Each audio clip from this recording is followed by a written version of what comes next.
Good afternoon, everyone. I'm Shyam Nath. Welcome to the Enabling Industrial IoT for Accelerated Outcomes. We have an elite panel here from across the industry who have traveled from different parts of the world, and you'll get a chance to hear how they are accelerating IoT in their industry, what kind of technologies they are using, what kind of business outcomes they are achieving. So let's get started. Vineet, you're from Johnson Controls. Why don't you introduce yourself? Yeah. Sure. Thank you, Shyam. So, yeah, I'm part of Johnson Controls, 135-year-old building technologies provider. Traditionally, we have been in the building controls, equipment, and security world. And in the last 3 to 4 years, we have increasingly become a technology company as we connect all our equipment, sensorize them, take data into the cloud, and provide a number of services enabling digital outcomes for our customers. In terms of evolution of the buildings industry or the application of smart technologies in the buildings industry, what you're seeing on this slide is an evolution of the last 3 decades. From the time pneumatic controls used to be the center place to the time when integrated building management system became important, which essentially meant a lot of different types of subsystems would be integrated into the BMS. Two, what has seen more adoption recently of what we call a converged or a unified BMS solution, where we are talking about a lot more interconnected use cases that are driving outcomes. And if I think about outcomes, we generally classify them into 5 different buckets. A building that is self-conscious, essentially is gathering all the data and knows what it means. Occupant experiences, so clearly very outcome focused on how building occupants and visitors experience these smart technologies. Third, the sustainability play, which is always critical for clear ROI and also for compliance reasons with buildings.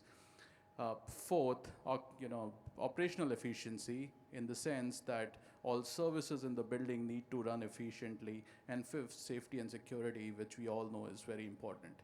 Critical to understand is that a building lasts for a long time, right? And over this 30, 40-year life cycle, it can change many times based on occupancy, usage, and of course, city and other laws. And in order to drive a lot of smart outcomes, we're talking about taking a lot of technologies or solutions that would have otherwise been standalone and then driving a set of outcomes that start becoming meaningful for all the different types of customers in the building, which includes the building owner, facility management, the occupants of the building, visitors, and any of the service providers associated with it. And outcomes have to be real, right? We cannot just have benefits that are not tangible. So here is an example of how a smart space, which this is an example of an engineering center with about 1,500 employees, how the application of smart building technologies and occupant engagement has made a bottom line impact to everything that mattered for that business. So identifying the right KPIs, putting the required measures in place, and then realizing the benefits is what this is about. So with that, I'll turn it over to Yeah, I work in various fields and consult in various fields in the IoT world, thanks to the meeting in person Dr. Richard Soleil a couple of years ago. This project in particular, eGreen, it's a big effort on trying to pair via blockchain solution data collected via IoT devices on carbon emission, then packaging it with green bonds, green assets, and create an incentive to mitigate carbon emissions of those products who cannot. Where we're from, in Chile, who's been on the news recently, or still on the news, there's a lot of possibilities for IoT and digital transformation. We are a big mining country, agricultural country, and we've been working hard. As I said, Dr. Soleil has traveled frequently to Chile, and we're very thankful of him and the possibilities of trying to create more of an ecosystem down there, or connect us from the south of the world to the rest of the world. How does our project works? The project we're working on is a mix of getting the pollution from the producers making it traceable via blockchain and also traceable all the way to the produce itself via IoT, and then packaging it in a way that individual people can choose to offset their emission, but at the same time getting an asset that it can be back along the road, be able to be sold or be able to be transferred or pay services with it. And that's what we came for this conference to. The idea is, again, is to create a transparent way, an incentive, especially in countries like us where we don't have strict laws to offset emission. There's Europe and many countries are going at 2030, 2025.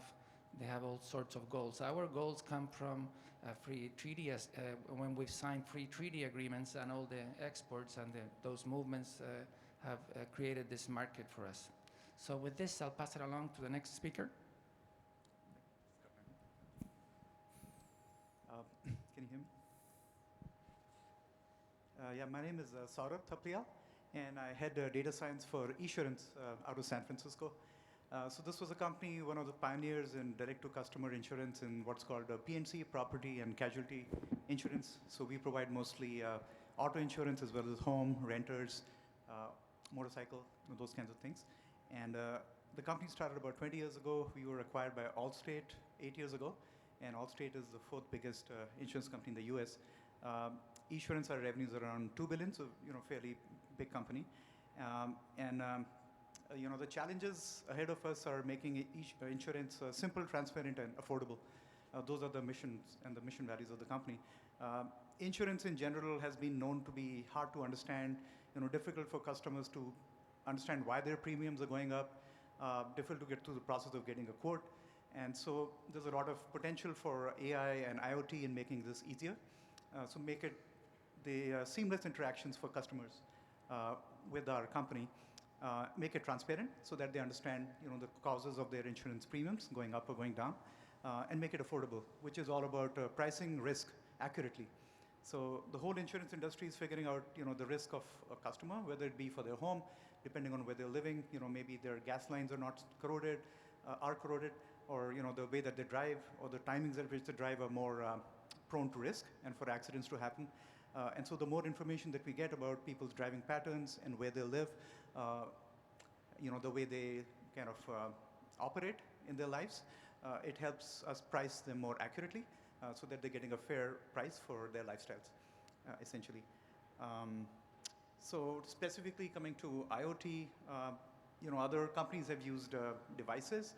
We currently use an app, and so this app, gets us geolocation data, and then we can use that data to figure out, if somebody's braking too hard, driving a bit recklessly, and then we can, change the discounts that we give them. So that's an introduction. Okay, thanks. So my turn. I'm the one who didn't have to travel by far. I'm based in Madrid. I run Spain's 5G National Observatory, which is a public-private partnership between our Ministry of Economy and Mobile World Congress, Barcelona. There is a Congress in Barcelona, which is held every February at the end of a month. That is a mobile industry gathering. It's a pretty big event for this industry. The observatory is a joint venture, let's say, a joint project that tries to, we map everything that is taking place in 5G in Spain.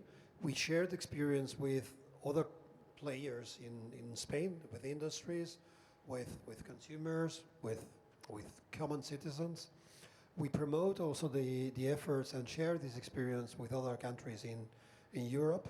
And we essentially try to make people aware that 5G and IoT is a big thing. I'll explain why.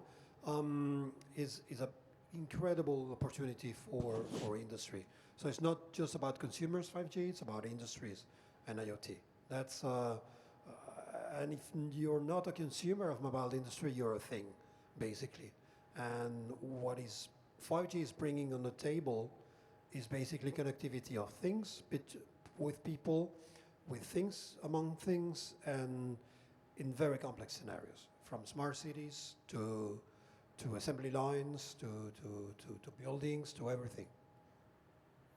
Okay.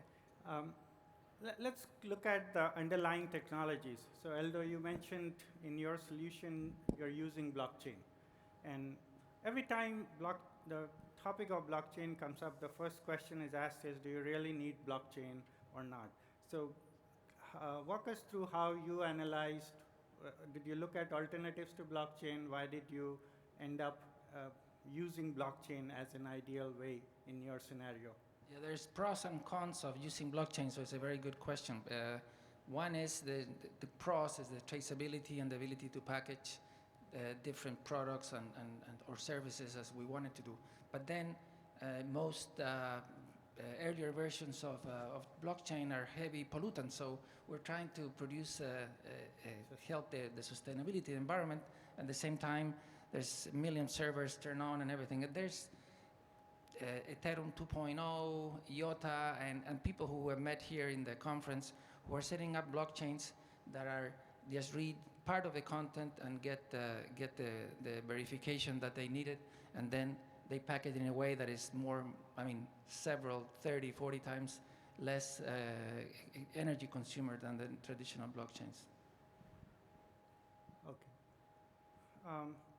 Let's go to Federico, and can you tell us about the various industry sectors where you think 5G will enable new use cases which are not possible today? Yeah. So as I just said in the introduction, 5G is the reason why we exist is that there was no real observatory for 2, 3, and 4G is things. So 5G comes with a whole new world of applications that comes from very tiny sensors that are used in smart cities, where battery life, for example, is important, where you need to have good coverage when you're buried deep in the basement, in a parking lot, up to very big things like tractors, like trucks. You can have platooning trucks on roads. You can drive spectacular things like driving across a world, a big truck on a road. Such a wide range of things, and that you cover a whole range of applications. So smart cities is one of them, and that's a chief application field for smart sensors, to mobility in cities, but also between on high railways, airports, new forms of mobility. That's a major thing for 5G. And also very important is manufacturing. Assembly lines, having smart assembly, having flexibility on the assembly lines, on the factory floor. There's a whole range. There's essentially nothing in the IoT arena that is not going to be influenced or changed radically by 5G. Okay, thank you. So Vineet, when we talk about buildings, for me, a home is a building, a shopping mall is a building, we are sitting in a building. So can you tell us, our audience, about the various kinds of buildings and where you are focusing and what kind of business outcomes you are driving in that? Sure, thank you. So we classify buildings, just like you said, right, into 3 major categories, and these are very broad categories, right? So buildings like these, or say, any tall tower in the world, a Burj, an Empire State or whatever, right? So we classify those as large complex buildings. Then the second group is what we would call, mid-market, which is essentially, think of it like multi-site retail, strip malls, etc., etc. And then third, as you said, residential, right? Each of them, right, traditionally have had different types of equipment, control, security, safety systems. And also they have different compliance requirements from the cities, states, countries, etc. So our target has largely been, at least in this initial adoption curve of IoT in buildings, has been on the complex side, and we have seen increasing adoption on the mid-market side. And there are 2 very clear reasons for it, right? As I said earlier, right, outcomes need to be clear, tangible, measurable, and you need to have the investment bandwidth and a few months of play in order to get return on your investment. That's one. Second, The complexity of operation, especially interop between different subsystems, goes up exponentially with the complexity, size, and occupancy of the building. So that plays a major factor into who has more problems to deal with and hence is looking for solutions. Third, to the example, Federico, you were saying, right, in terms of different applications, very similar to what you said. There are certain types of facilities where the customer, the occupant, the visitor is demanding more. So, with the millennial, workforce coming in, a lot of commercial real estate office buildings obviously have very demanding employees who are not happy now calling a help desk if they have a problem. They would rather be able to control their space and submit an e-ticket taking a picture of what's not working and be able to port their preferences as they change desks or conference rooms or whatever. So commercial real estate is seeing a lot of demand there. Second area is airports, right? All of us travel and we hate if we don't have a good flying experience, and that starts from the time you reach an airport all the way till your exit, right? So how you get around airports is again another big one. Third obviously is healthcare, right? Very critical, a lot of human interaction and dependencies, and healthcare today is not just about providing the right treatment but also providing the right experience to the core customer. The core customer is usually a friend or relative who's going to pay the bill. So you not only take care of the patient, but also of the people who are going to interact with your stuff all the time. Okay, so you mentioned about airports. It's interesting, this is my third IoT Solutions World Congress. When we came here the first time, I was working on a solution. At that time, I was at GE, and I was working on a airline baggage tracking solution, and it was a test bed. We demonstrated. Some of the people came into our booth and they said that, Barcelona is a cruise destination. So people fly into the airport, they probably go to a hotel for the night, but their bags goes directly to the cruise terminal. Same way when they come back, they don't need to carry all their bags to hotel before they catch the flight. So that gave us some idea to create a wide area connectivity solution for tracking the bags not only in the airport, but also we use Sigfox to demonstrate that solution where the bags can be tracked all the way from, let's say, where you land in the airport to the cruise. The bags are not with you, but if you can track them, you will allow somebody else to carry your bags and make sure they are loaded in cruise when you go to catch your ship next day. So in future, maybe as cost of connectivity through 5G and LTE goes down, they might provide such solutions which is now filled by low-cost connectivities like Sigfox and others.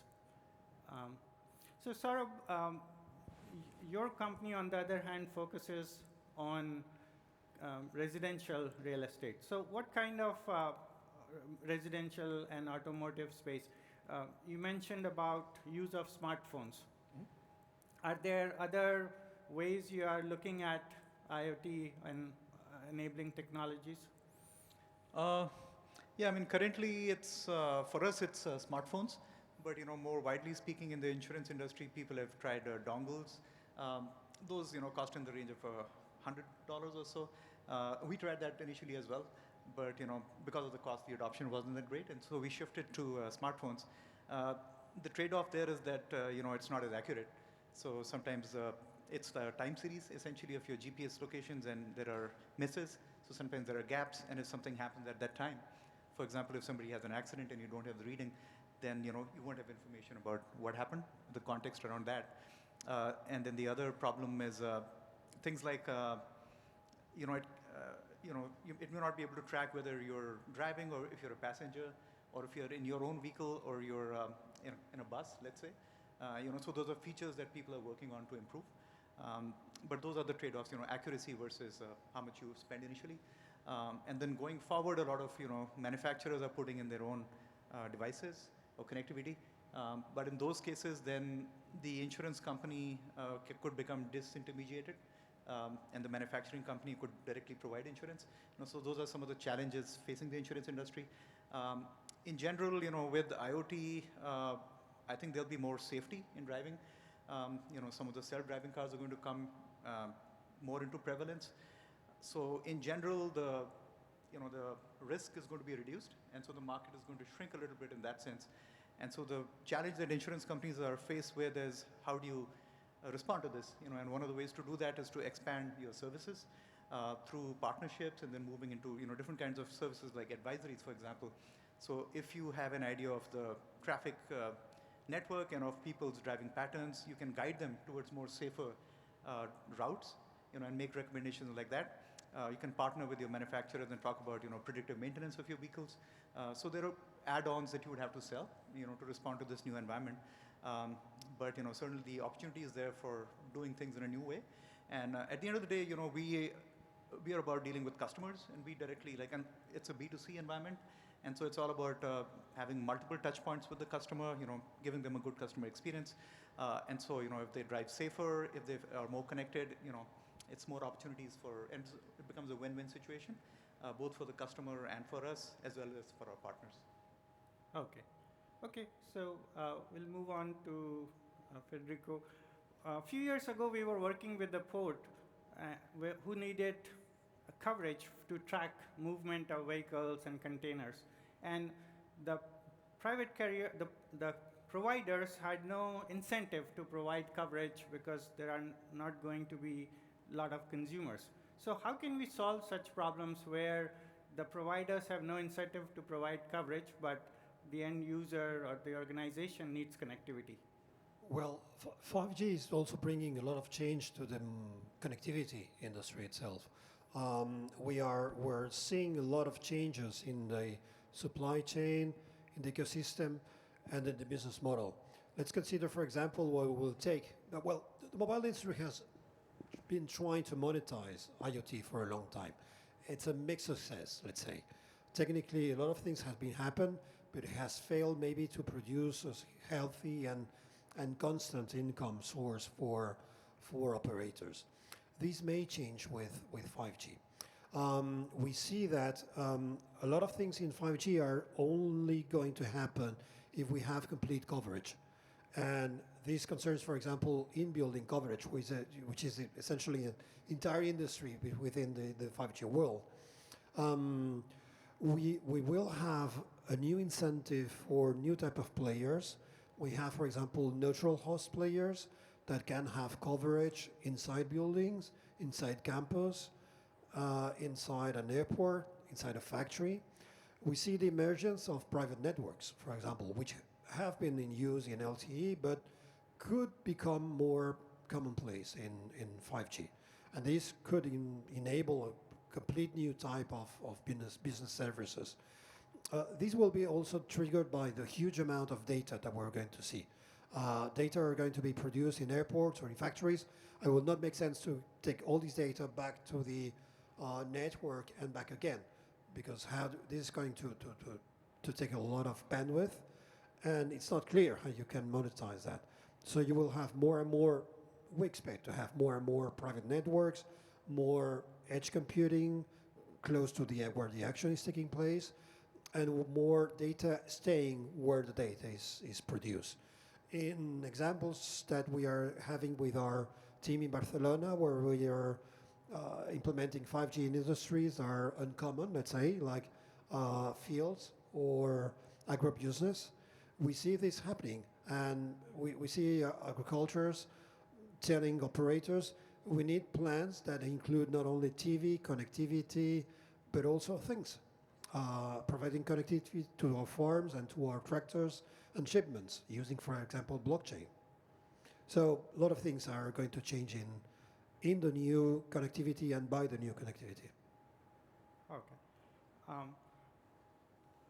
I'll also welcome the audience to ask questions. So if you have any questions, we can have the panelists answer those as well. So if you think of any questions, let us know. Let's move along. And so you are working in Chile, but you're also spending a lot of time in California.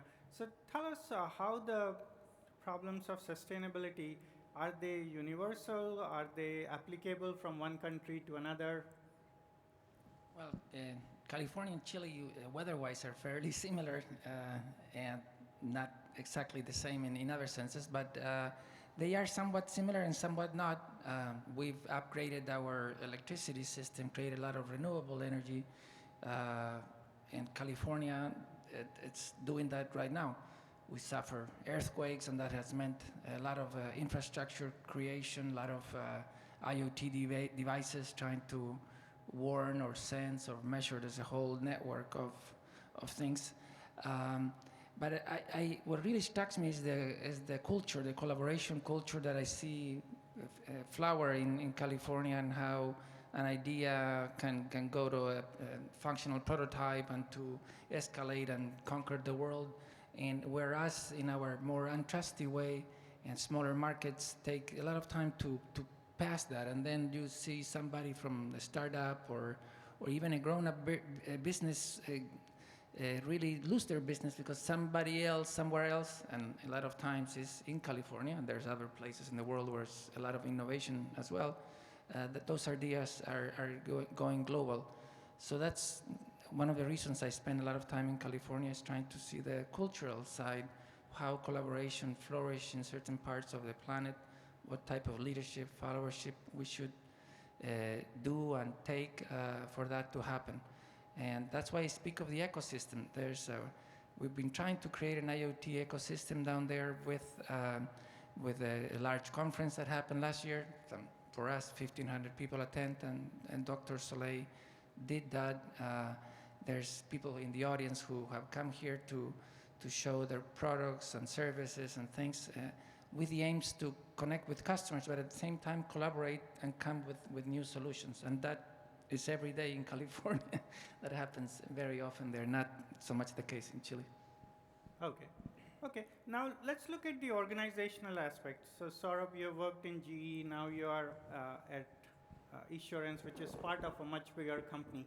So from an organization standpoint, in order to accelerate IoT or business outcomes through IoT, what kind of organization should own it, and does a centralized or a decentralized organization best works in your opinion?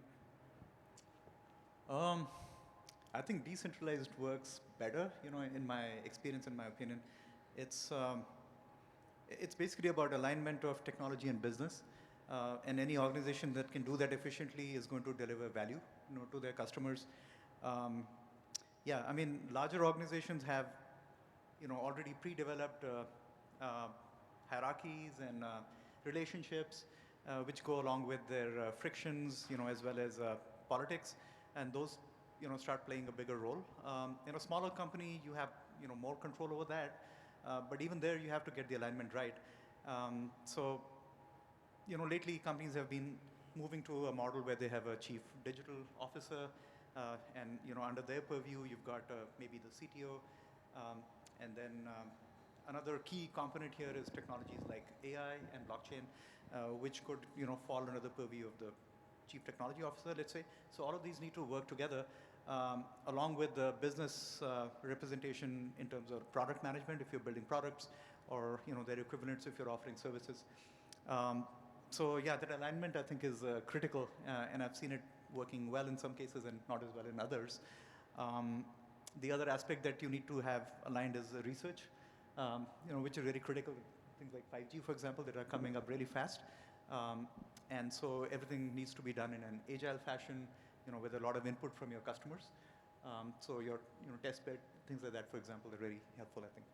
Okay, so you touched upon the digital officer, and GE was one of the first ones to champion the chief digital officer.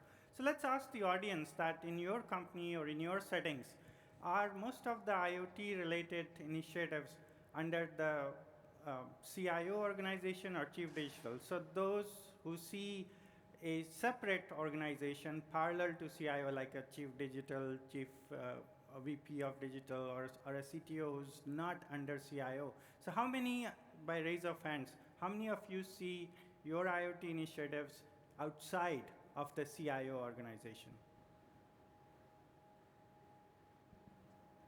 Okay, a few. So does that mean for the rest of you, is it under your CIO organization? So raise of hands where your initiatives are under CIO organization.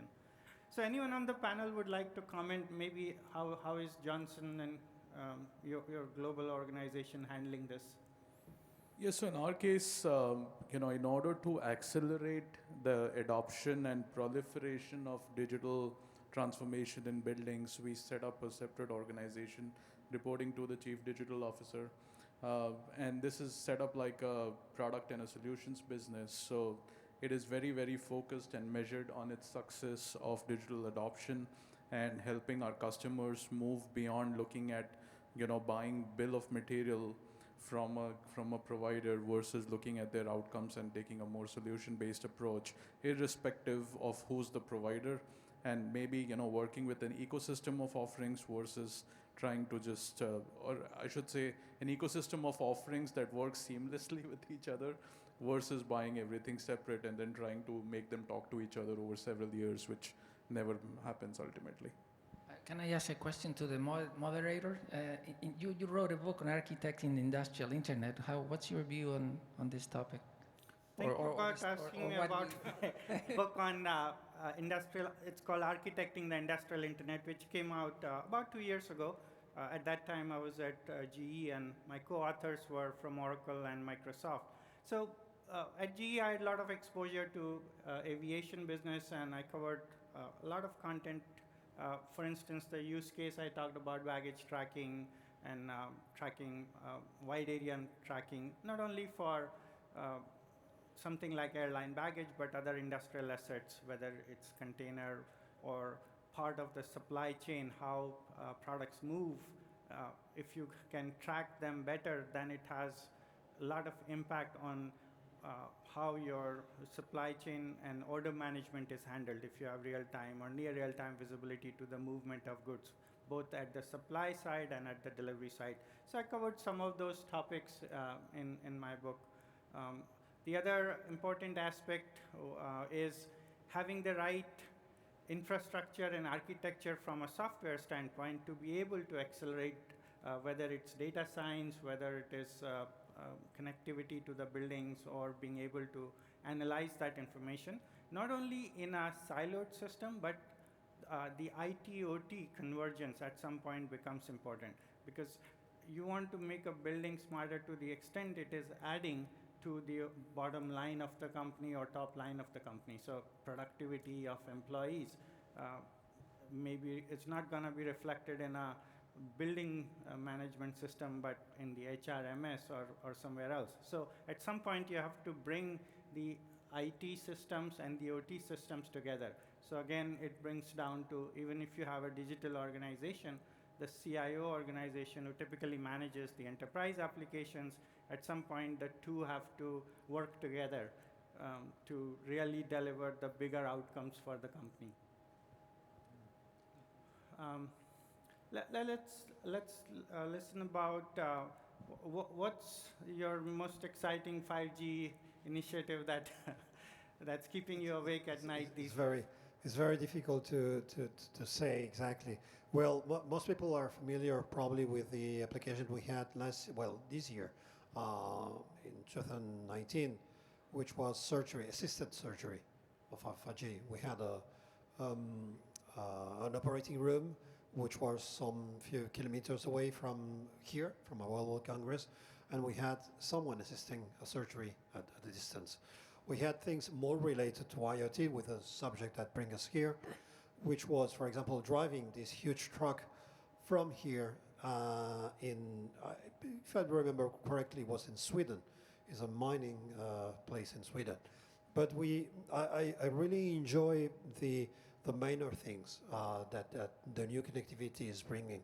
Seeing, for example, how it brings panels like this one, where we have to cover things like, for example, blockchain. 5G, for example, is going to bring distributed, closer to where the action is processing, which we call edge computing. And we have also to meet certain criteria for latency, which will bring with it distributed computing. These will only be thanks to trusting technologies like blockchain. The new activity is also going to change things for example, in suspecting areas. And I'm very happy to have here someone from coming from insurance and financial, because, for example, behind all the new connectivity for mobility, we need to have an insurance and financial company that can keep track of those things. We can now keep track of exactly how a car or a thing or a whatever is treated. And it's the likeness that it will fail or be broken in a certain time. This will affect insurance. We need to make sure that all the payment that will come with our mobility or with our manufacturing will follow, and this will bring changes to the financial industry. So it's not only the big things like assisted surgery, but I especially enjoy all the small things joining together different industries. Okay. Any questions from the audience? Okay. I see one. And one here too. And there's another one here. Who first? Let's, introduce yourself and, yeah. Yeah, okay. My name is Basavaraj, and basically I am from aerospace sector. I could see some interesting discussions regarding the infrastructure, healthcare, and from the insurance point of view also.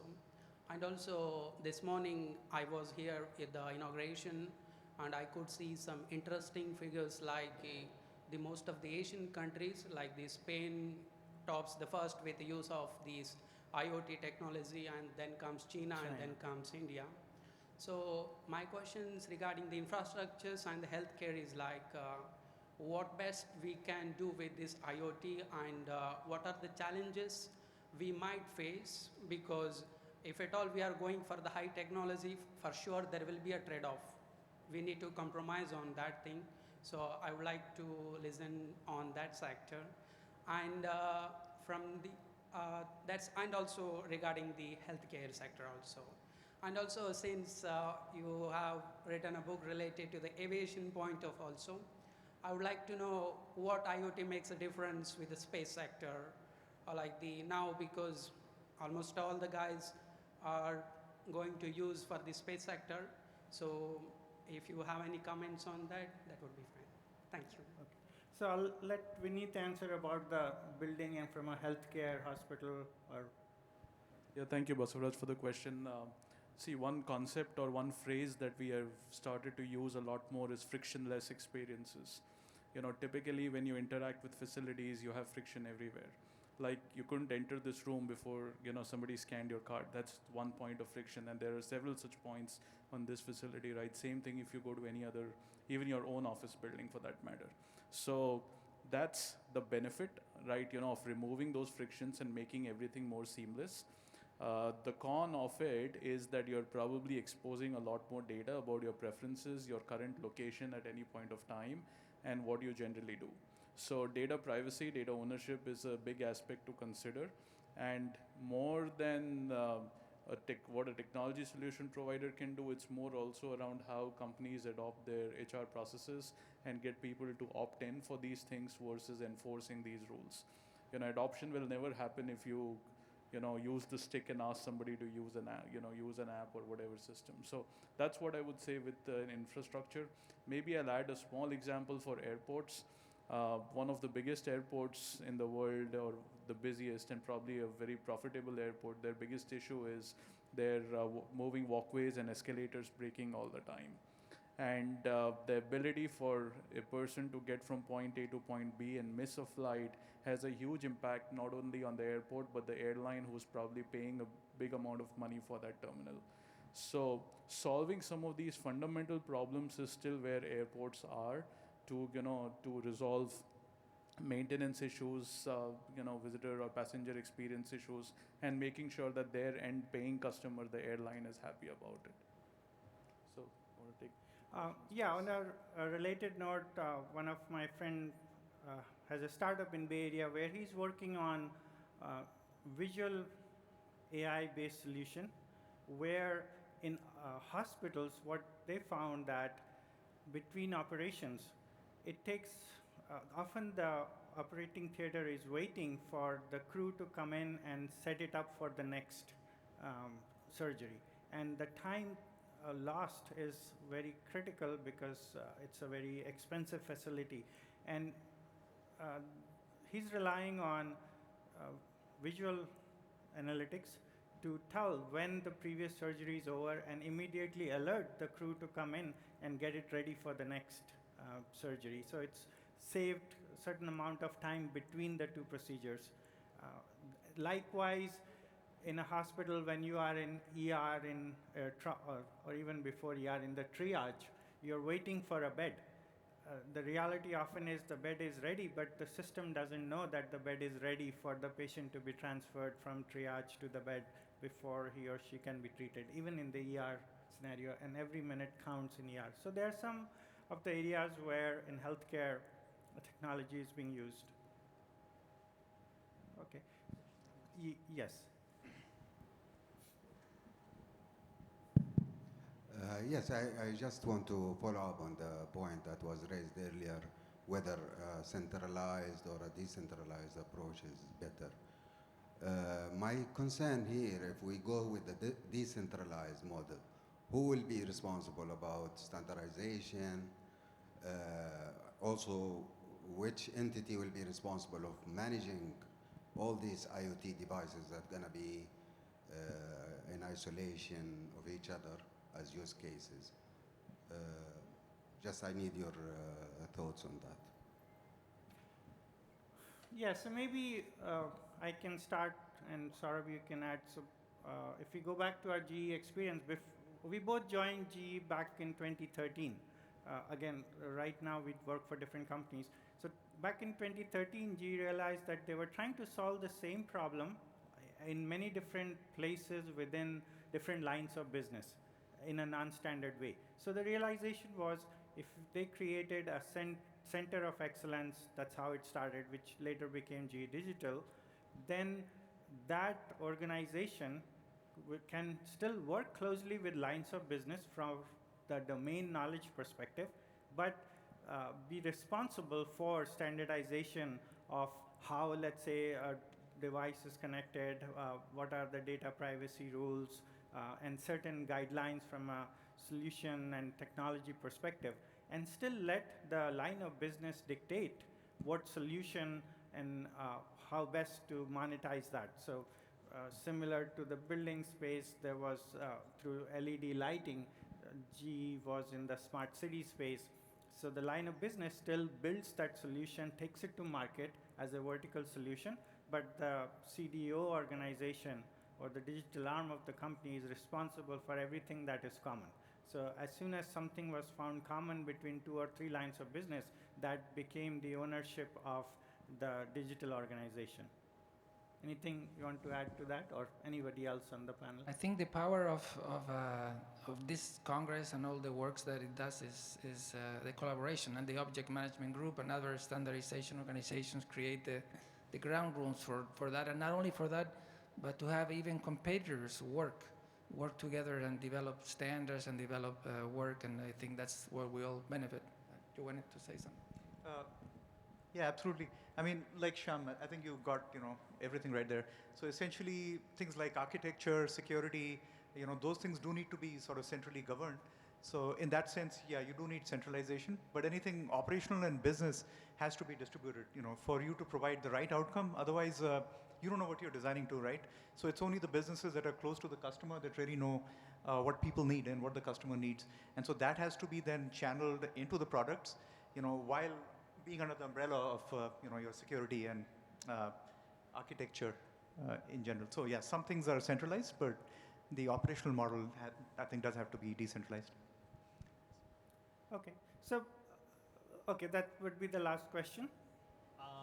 Hi, this is a question for Aldo regarding the situation of IoT in Latin America.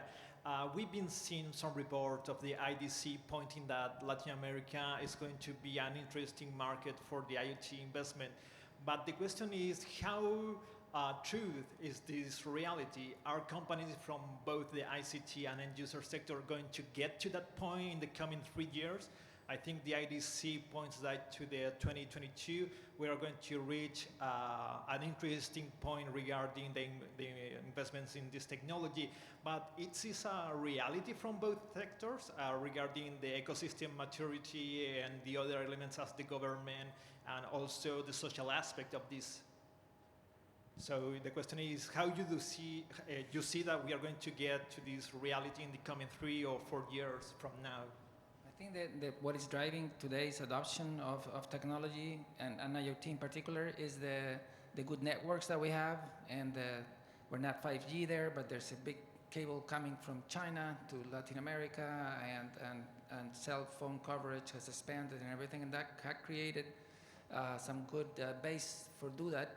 And then several, like I said, free trade agreements with most countries, different countries do have, and we need to address that. But mainly it's a question about productivity. There's a widening gap, as always in Latin America, poorer compared to the rest of the world. And to try to close that gap, technology is most of the time the answer. So I work with people in the agricultural field who are putting sensors down, and they said they're going to do some more, again, or because they need to certify their products, or because they need to gain some productivity. And that goes in mining, goes in all sectors. I will do a welcome for companies to go and try down there with all the patient of help us see those solutions and the benefit of those solutions. It's not like, okay, you need IoT for this, okay, what is it going to give me? Why will I profit from this in the future? And the roadmap to get there, how long it will take, etc.